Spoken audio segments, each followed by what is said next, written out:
नमस्कार, आप देख रहे हैं जवाब तो देना पड़ेगा और आपके साथ में विजेंद्र सोलंकी। झारखंड में एक स्कूल का जैसे ही इस्लामीकरण करने की कोशिश की गई, विवाद हुआ तो फिर से स्कूल को स्कूल बना दिया गया। अब राजस्थान के कोटा, जिसे शिक्षा नगरी कहते हैं, वहां से लगभग 15 किलोमीटर की दूरी पर एक अंग्रेजी मीडियम स्कूल है। नाम है शिव ज्योति पब्लिक स्कूल। यहां कक्षा 2 में, यानी वो क्लास जिसमें लगभग 5 साल के बच्चे होंगे, वो उम्र जिसमें शब्दों को सीखा जाता है, वो उम्र जिसमें भाषा को समझा जाता है, वो उम्र जिसमें शब्दों के साथ रिश्तों को जोड़ा जाता है, उस उम्र में क्या वाकई स्कूल में बच्चों के जहन में धार्मिक भावनाओं को उभारा जा रहा है? क्या ये बताना कि अम्मी को अंग्रेजी में मदर कहते हैं और अब्बू को फादर कहते हैं, और किताब में कई कहानियों के किरदारों को मुस्लिम नामों के साथ जोड़कर क्या सोची समझी साजिश रची गई उन बच्चों के दिमाग के साथ जो शायद अभी हिंदू मुस्लिम शब्दों का मतलब भी नहीं जानते होंगे। लेकिन क्या इन बच्चों को समझाया जा सकेगा कि माँ को अम्मी कहते हैं और पिता को अब्बू कहते हैं? क्या अम्मी अब्बू सिख बच्चा दूसरे धर्म के प्रति झुकाव महसूस करेगा? सवाल यह भी है कि इस किताब को राजस्थान के कितने स्कूलों में पढ़ाया जा रहा है। यह किताब हैदराबाद में छपी है। हैदराबाद से किताब क्यों खरीदी गई? क्या शिक्षा विभाग से यह पब्लिशर मान्य है? क्या जो पढ़ाया जा रहा है पहले शिक्षा विभाग से अप्रूव्ड है? अगर हां तो सवालों में शिक्षा विभाग है, और अगर नहीं तो फिर यकीनन शिक्षा विभाग सवालों के घेरे में है कि बिना अप्रूव किताबें पढ़ाई कैसे जा रही हैं, और अगर पढ़ाई जा रही हैं तो इन स्कूलों के खिलाफ कार्रवाई क्या होगी? हालांकि स्कूल ने किताब को बंद करने की बात कही, तो सवाल यह है कि क्या स्कूल भी मानता है कि जो पढ़ाया जा रहा था वो गलत है? तो फिर कार्रवाई क्यों नहीं? आज बात इसी मुद्दे पर।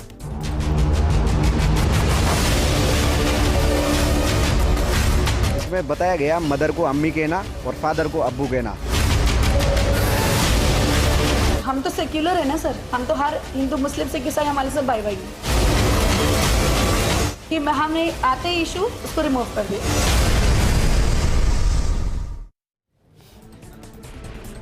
सुना हमने, उन्होंने कहा कि जैसे हमारे जहन में ये मुद्दा आया, हमने टॉपिक को रिमूव कर दिया है। जिला शिक्षा अधिकारी से बात हुई, उनका वर्जन है, वो कह रहे हैं कि हमारे पास कोई शिकायत ही नहीं, तो हम कार्रवाई कैसे करें? सवाल यह कि अगर कुछ गलत है तो क्या शिकायत की जरूरत है, और शिकायत नहीं होगी तो क्या बच्चे पढ़ते रहेंगे, और अगर सही है तो फिर रिमूव क्यों किया गया? इस मुद्दे पर बात करने के लिए हमारे साथ मौजूद हैं कांग्रेस नेता राजेंद्र मेघवाल जी, मुस्लिम स्कॉलर सैयद साहिब आलम जी, विषय जानकार अमितोष पारिक जी, स्कूल शिक्षा परिवार के अध्यक्ष अनिल शर्मा जी। अनिल शर्मा जी, सबसे पहले ये बताइए सर, जो पढ़ाया जा रहा है वो आपकी नजर में सही या गलत? क्योंकि अगर सही तो हटाया क्यों जा रहा है, और अगर गलत पढ़ाया क्यों जा रहा है? सर बेसिकली तो जो पाठ्यक्रम है वो राजस्थान सरकार तय करती है, और उसी पाठ्यक्रम पर विभिन्न जो प्राइवेट पब्लिशर्स वो बुक छापते हैं। अब इसमें किरदार कौन होगा ये राइटर तय करता है, इसके लिए कोई रोक नहीं है। तो अगर मैं एक एज ए टीचर बात करूं, एज ए शिक्षक बात करूं, तो उसमें कतई गलत नहीं है। वो किरदार है, किरदार कोई भी हो सकता है। वो किरदार अगर हिंदू के रूप में होता तो माता पिता हो सकता था, किरदार अगर उसने मुस्लिम को शुरू किया है तो अब्बा रम्मी हो गई। तो ये किरदार के रूप में वैसे गलत नहीं है। अब जहां तक बात है गलत नहीं है तो क्यों उठाया गया? क्योंकि विवाद में कोई नहीं पढ़ना चाहता। जिस तरह की भावनाएं चल रही इस तरह, तो जब 90 ज़्यादा % जिस बच्चे पढ़ते होंगे हिंदू धर्म के पढ़ते होंगे, तो लगा होगा विवाद होगा, बिना बात परेशानी होगी, तो क्यों विवाद किया जाए जी। तो हटाना ही उसको आसान समझा। कानून में इसकी कोई रोक नहीं है, शिक्षा विभाग भी कोई कार्रवाई चाहे तो नहीं कर। अगर हटाने से विवाद खत्म होता है, अब ये कह रहे हैं, मैं कह रहा हूं हटाने से भी तो विवाद होगा। क्या हटाने से उस तबके को नाराजगी महसूस नहीं होगी कि जिसके लिए शिकायत की गई और 2 शब्दों को 10 शब्दों को हटा दिया गया? अब सर ये दोनों तक डेफिनेटली ये चीज़ अगर उस विवाद होगी तो गवर्नमेंट फिर तय कर देगी कि क्या करना चाहिए, पर संस्था विवाद में नहीं पढ़ना चाहती जी। हम बेसिकली एजुकेशन को इनसे दूर रखना चाहते हैं। बाकी तो जिसने विवाद खड़ा किया वो भी गलत है, उनको करना ही नहीं चाहिए था, पर फिर भी सब तरह के लोग हैं तो विवाद में संस्था नहीं पढ़ना चाहती। राजेंद्र मेघवाल जी, सर अगर स्कूलों में इस तरीके से विवाद होंगे और उन विवादों का निस्तारण इस तरीके से होगा, तो मानकर चलिए कि खाई कम नहीं हो रही है, खाई और ज्यादा बढ़ रही है। क्या सरकार की कोई जिम्मेदारी नहीं? देखिए विजेंद्र जी, जो कि शिव ज्योति पब्लिक स्कूल है जिसके अंदर ये मामला है, और ये पूरे राजस्थान में ये पाठ्यक्रम नहीं पढ़ाया जाता, ये तो आप निश्चित मान के चलिए। और दूसरा, इस स्कूल की मान्यता central board of secondary education से CBSE से है। और फिर मैं आपको बताना चाहता हूँ कि अगर इस स्कूल में ये विवाद था तो पेरेंट्स को इसकी शिकायत जिला शिक्षा अधिकारी को या जो क्षेत्रीय कार्यालय CBSE अजमेर है उसको करनी चाहिए थी। जो शिकायत का जिस तरीके से रूट हुई है शिकायत, उसमें थोड़ा सा कॉन्स्पिरेसी लगती है कि भाई इस तरीके का ये विवाद क्यों पैदा किया गया।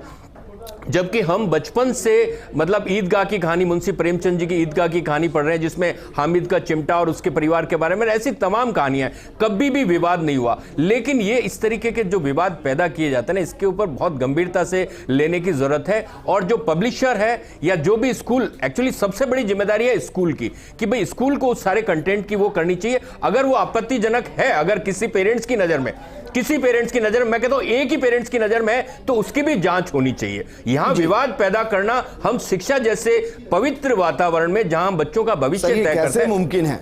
आप इसको कैसे मुमकिन, मैं कह रहा हूं उसके हिसाब से तो आप शास्त्रों को भी पढ़ाना शुरू करेंगे तो भी आकर कोई नहीं, मैं आपको क्या कहना चाहता हूं कि ये हमेशा विवाद रहित होने चाहिए। कंटेंट बहुत महत्वपूर्ण है। अगर कहीं पे भी कुछ भी विवाद होगा तो छोटी छोटी बात पे, आपको पता है कि जिस तरीके से बजरंग दल ने इसके अंदर पूरा का पूरा मामला किया और पूरे के पूरे मामले में, जबकि जिला शिक्षा अधिकारी ने कहा कि भाई हमारे पास शिकायत आएगी, हम जांच करवाएंगे और जांच करके CBSE को हम पूरी रिपोर्ट भिजवा देंगे। तो आप इसको देखिए ना भाई, सरकार महज इत्तेफाक है कि राजस्थान के अंदर 50,000 से ज्यादा स्कूल हैं और उनमें से चंद 2-4 स्कूल हैदराबाद से किताबें मंगाते हैं।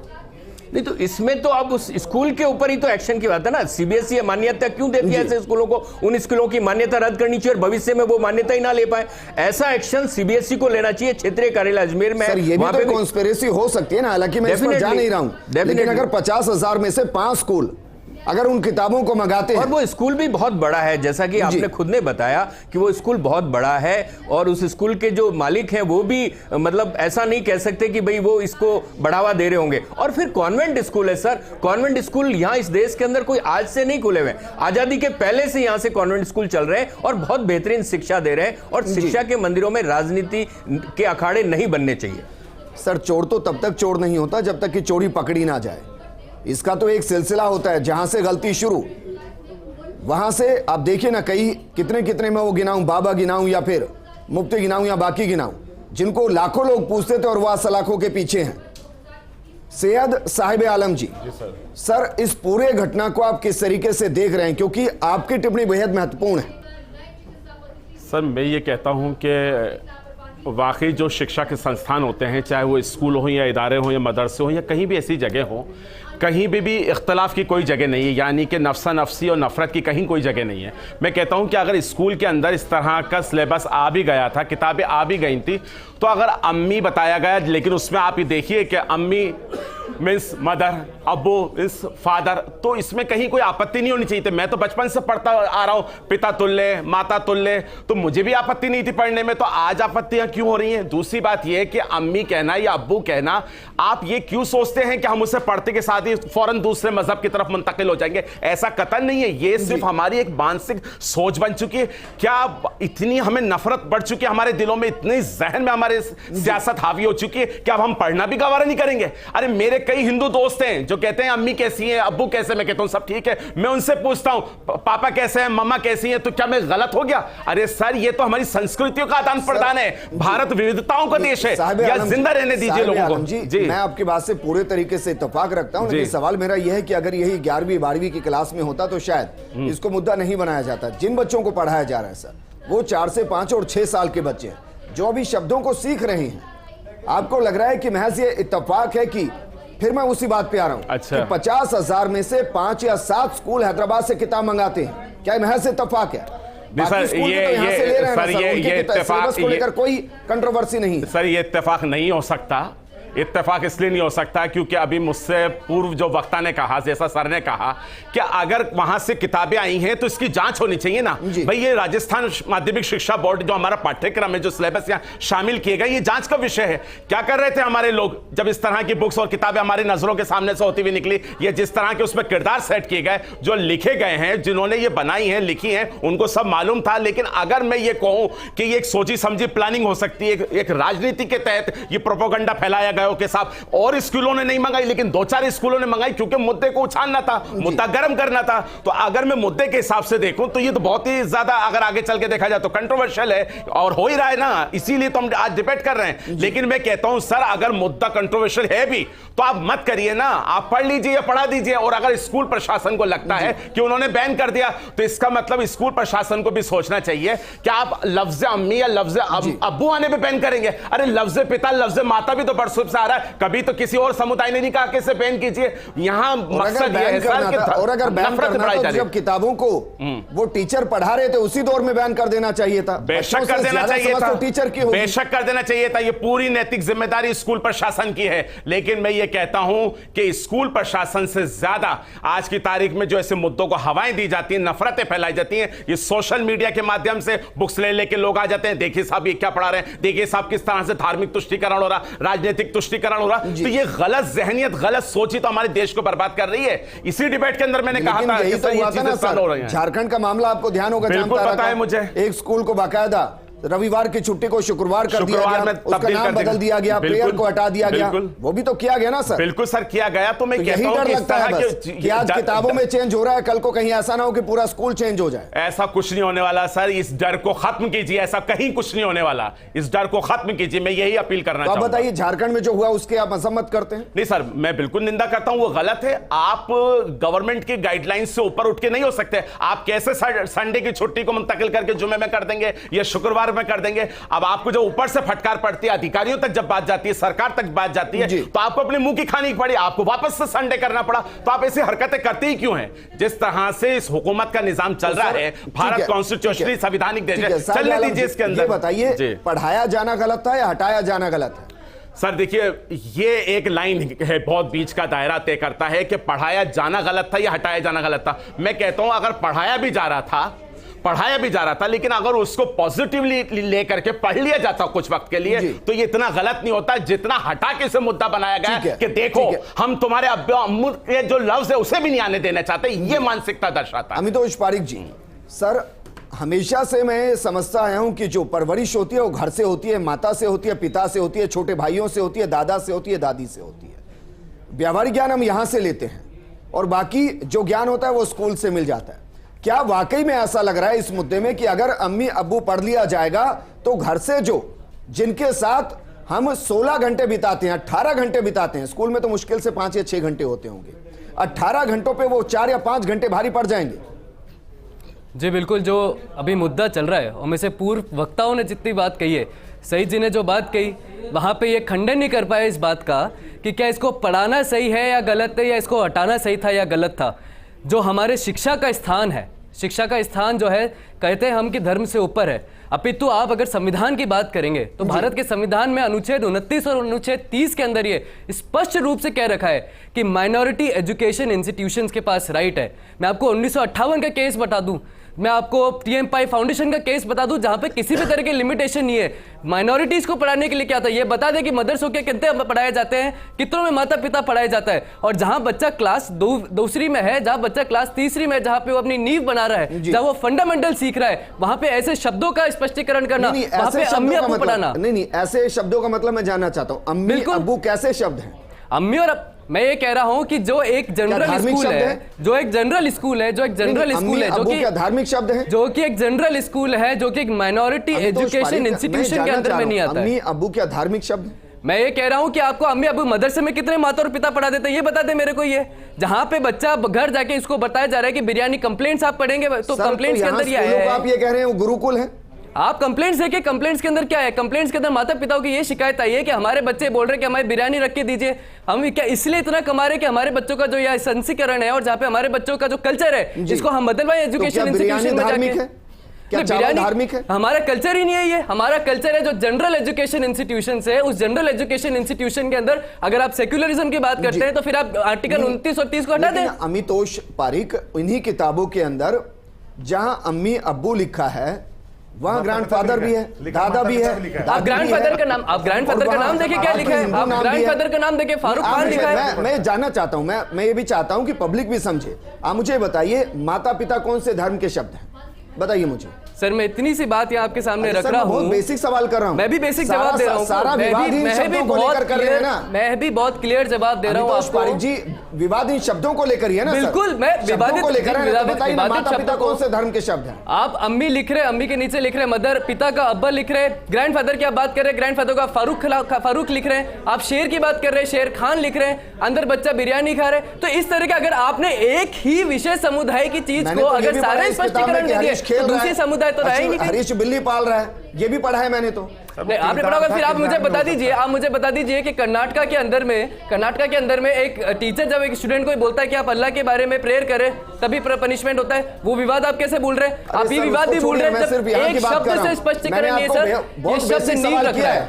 और इसी बेसिक सवाल के साथ मैंने डिबेट की है कि बिल्कुल। माता पिता कौन से धर्म के शब्द हैं और अब्बू अम्मी ये जी। कौन से धर्म के शब्द हैं। मैं ये जानना चाह रहा हूं, अगर इसको आप इस तरीके से देख रहे हैं तो। बिल्कुल इस तरीके से इसलिए आपको- देखा जा रहा ठीक है जहां योगेश बच्चा रेणवाल जी हमारे साथ है, बजरंग दल के सदस्य हैं। योगेश रेणवाल जी, जरा बताइए, क्या अम्मी और अब्बू ये धार्मिक शब्द हैं आपके लिए? देखिए, जो ये स्कूल है ये इंग्लिश मीडियम स्कूल है। यदि वो फादर मदर इसको पढ़ाते हैं तो कोई आपत्ति नहीं थी, लेकिन इंग्लिश से डायरेक्ट आप उर्दू में कन्वर्ट कर रहे हैं, उर्दू भाषा में चला रहे हैं, तो मदरसों में क्या पढ़ाएंगे? फिर मदरसों में आप हिंदी पढ़ाएंगे, मदरसों में आप अंग्रेजी पढ़ाएंगे, मदरसों में उर्दू भाषा के साथ पढ़ाया जाता है, तो वो मुस्लिम बच्चे वहां पे पढ़ने के लिए आते हैं। यहाँ पे 99% हिंदू बच्चे वहां पे पढ़ते हैं, उनको आप उर्दू भाषा क्यों सिखा रहे हैं? जो उनको इस्लामिक चरित्र दिखा रहे हैं।